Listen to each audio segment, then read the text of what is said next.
তাকে কি তুমি দেখেছো না দেখোনি?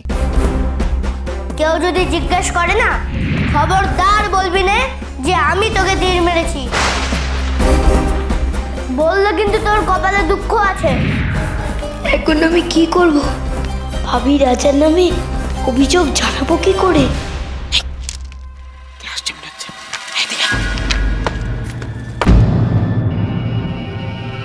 কি হলো, তুমি কিছু বলছো না কেন? থাক না বিশ্ব, ও যখন না এখন মা, এখনই জানাটা প্রয়োজন। আর তুমি নিজেই একটু আগে বলছিলে না যে বাগে আনা প্রয়োজন? বাগে আনা প্রয়োজন? কাকে বাগে আনা প্রয়োজন? কার কথা বলেছে মা? সেই প্রশ্নটা এখন জরুরি নয়, বরং এটা জানা অনেক জরুরি যে ওকে তীর কে মেরেছে।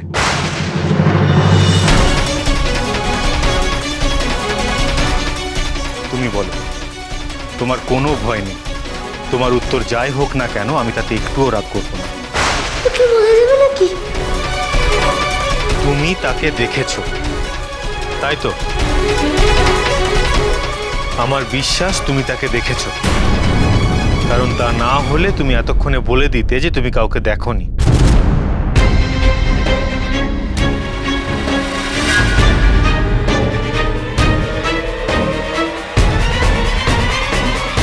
কাকে লুকোতে চাইছো?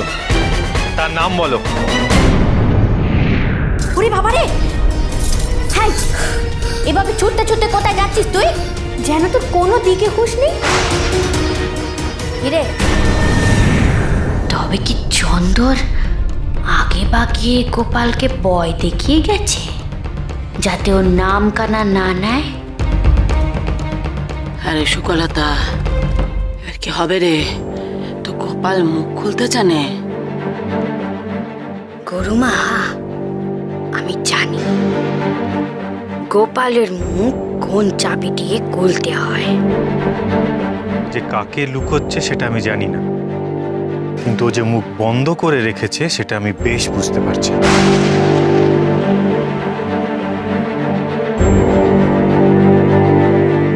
সত্যি করে বল গোপাল,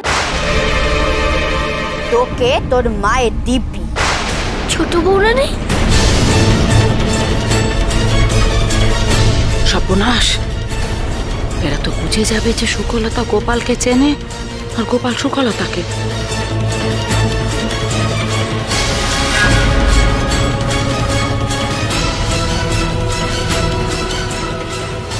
গোপাল? এই ছেলে, তোর নাম গোপাল?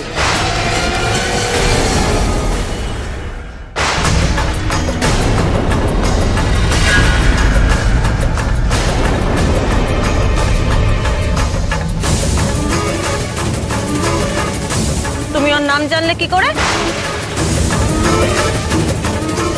তুমি ওকে চেনো? চেনে চেনে, নাহলে ওই বা ওকে ছোট বৌরানী বলে ডাকলো কেন? এই ছেলে, তুই ওকে চিনিস? সামলাতে পারবে তো সুকলতা?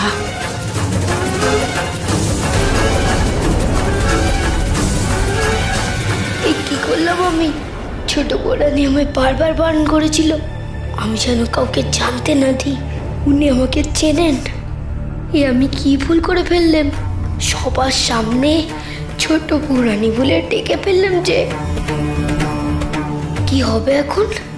ছোট বউরানী কি তবে এখন আমার কর্তার নেবেন? বৌঠান, সকলে আপনার থেকে কিছু জানতে চাইছে। আপনি নিশ্চয়ই প্রশ্নটা শুনেছেন। আমার কাছে জানতে চাইছে নি, বরং এটা বলো যে আমায় সন্দেহ করতেছে। ঠাকুরপো,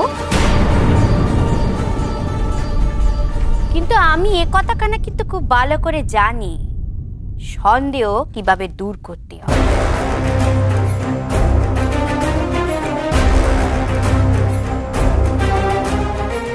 আচ্ছা, তুমি যখন এ ঘরে ঢুকেছিলে তখন গোপাল জ্ঞানে ছিল না অজ্ঞানে?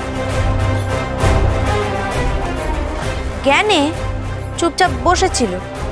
তার মানে তুমি এ ঘরে আসার আগে ওর জ্ঞান ফিরেছিল কি? তাই তো? তাই তো? আমি এ ঘরে থাকতে থাকতে ওর জ্ঞান ফিরেছিল, তাই জন্যই তো আমি পিঠে বানিয়ে এনেছি ওকে খাওয়াবো বলে। আমি ওর জ্ঞান ফেরার পরে এ ঘরে এসেছিলাম ঠাকুরপো, ওকে দেখ।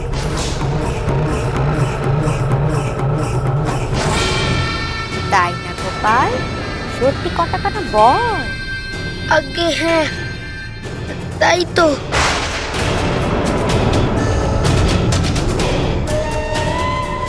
আর তখনই ওর সাথে আমার কথা হয়েছে, তখনই আমি ওর থেকে ওর নাম জেনেছি।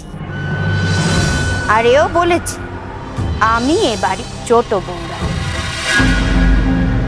এ বাড়ির সকলে আমার ছোট বৌরানিমা বলেই ডাকে।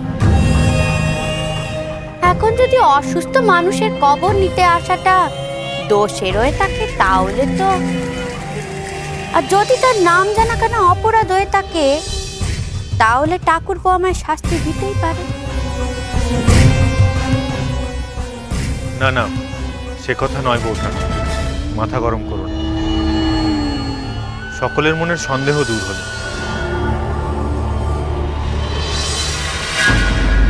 এবার বুঝি গোপাল ছাড়া আর কারোর কিছু বলার নেই নাকি আছে? এবার তাহলে গোপাল বলুক। বল গোপাল, তোকে তোর মায়ের দিব্যি দিয়ে যে কথাখানা কয়েছিল সেটা বল। তোকে কে তীর মেরেছিল বল।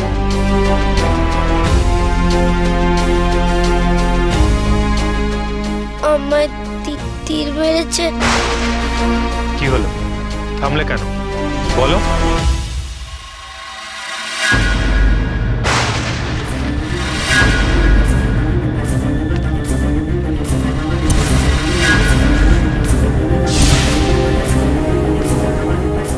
ও মিথ্যা কথা বলছে, ওকে আমি তীর মারিনি। কেন আমার নাম নিলি তুই? বল কেন আমার নাম নিলি? ওকে আমি শাস্তি দেব নিজের হাতে,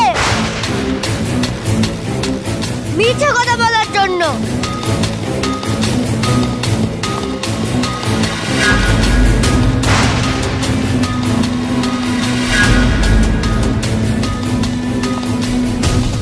চন্দ্র,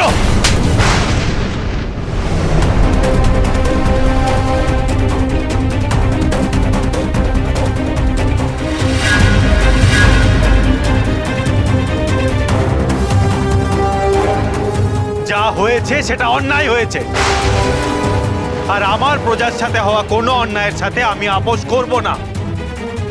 বিচার হবে ওর, আর সেই বিচার হবে সেইখানে যেখানে সমস্ত অপরাধীর বিচার হয়, সকলের সামনে রাজসভায়।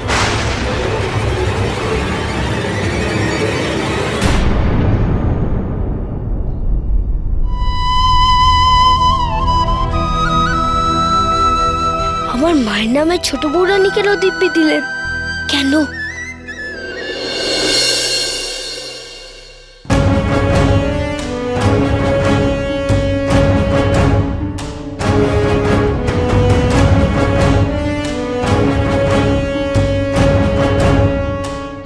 আমি বসবো কোথায়? আমার বসার ব্যবস্থা হয়নি কেন? কে আছে? এক্ষুনি আমার বসার ব্যবস্থা করো। রাজসভায় বিচারের সময় অভিযুক্তের বসার অধিকার থাকে না চন্দ্র। আর তুমি শুধু অভিযুক্ত নও, তোমার দোষ প্রমাণিত হয়েছে, তুমি দোষী। আর তাই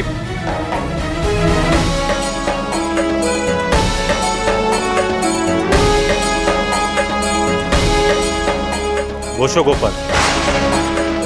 রাজসভাতে ফরিয়াদিরও বসার জায়গা হয় না, কিন্তু গোপাল অসুস্থ, তাই আমি তোমাকে বসার অনুমতি দিলাম।